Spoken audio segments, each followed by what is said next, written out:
Good afternoon, 7th grade. As you can see, I am not here this afternoon. I'm off to a doctor's appointment. Nevertheless, you guys get to do some work, so we're not getting too far behind with our stuff. We're starting a new chapter today. It's going to be all about ratios, proportions, and percent for the next couple of weeks. So we first need to write down what a ratio even is. A ratio is a comparison of two values. So I would like you to write that down, a comparison of two values. I know you all have seen ratios before. Ratios can be written in very different ways.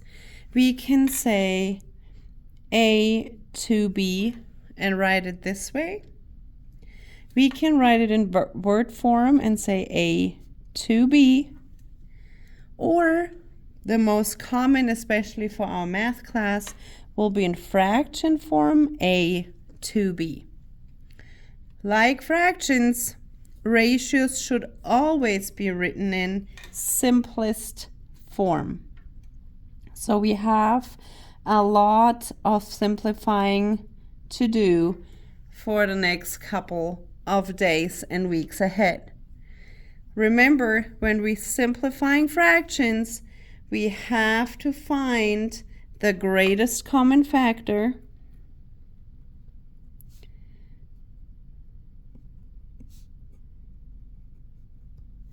of the numerator and the denominator, divide both the numerator and denominator by this greatest common factor, and then we get our fraction in simplest form.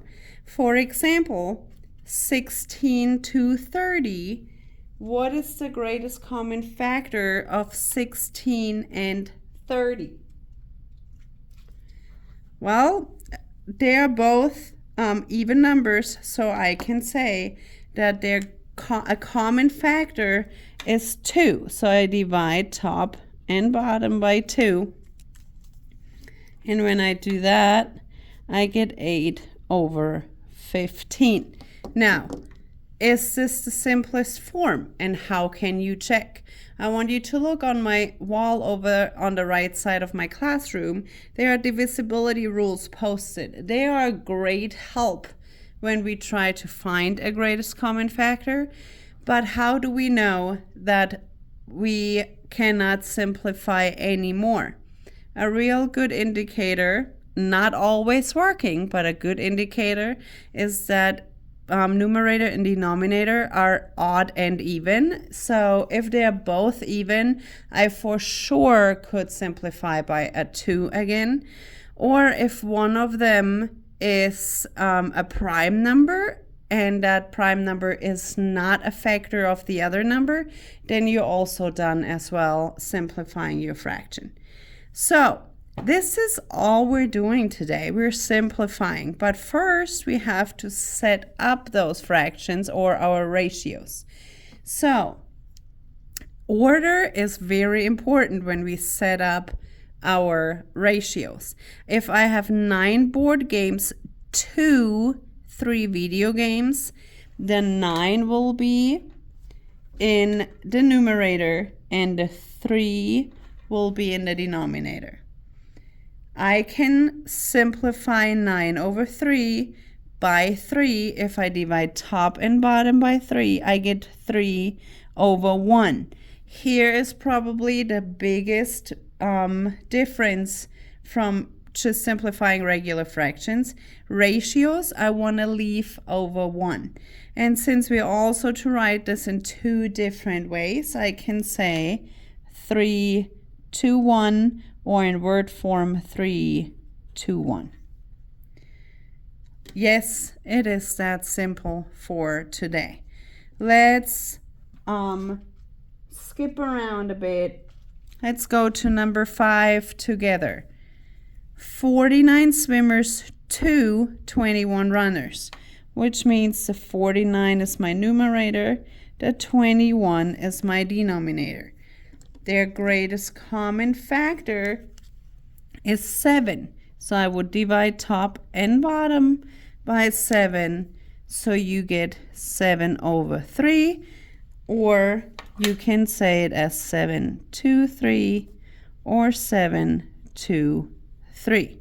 This is pretty much all we're doing today. You are setting up a ratio and then you put it in simplest form.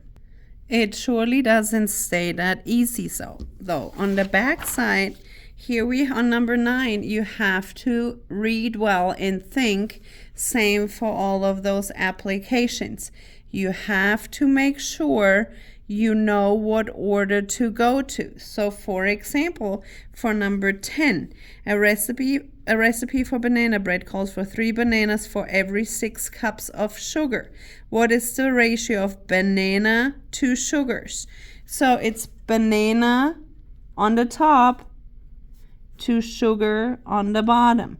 Sometimes it's not in that order in the text, so you have to make sure you see what order they want you to set that ratio up for. In this case, it's bananas to sugar, so 3 to 6, what can be simplified to 1/2, or 1 to 2, or 1 to 2. I know this seems too easy, but what I would like you to do for the rest of this class period, I want you to finish all the examples on this worksheet front and back. And once you're done with those, then you can grab the homework sheet. Don't you worry, it's just the front page and it will go very, very easy.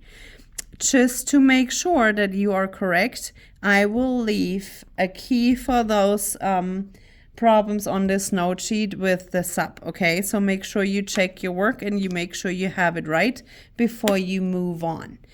Also, make sure you show the work. I know a lot of you will just give me this one simple fraction on this problem and I will not be happy with it. You have to show your ratio from the start and then the simplified version. You also need to write it in 2 different ways than a fraction. So this is what you should have for each problem on your paper at minimum. All right, I'll print the key for the sub now and then I'll see you tomorrow. Bye.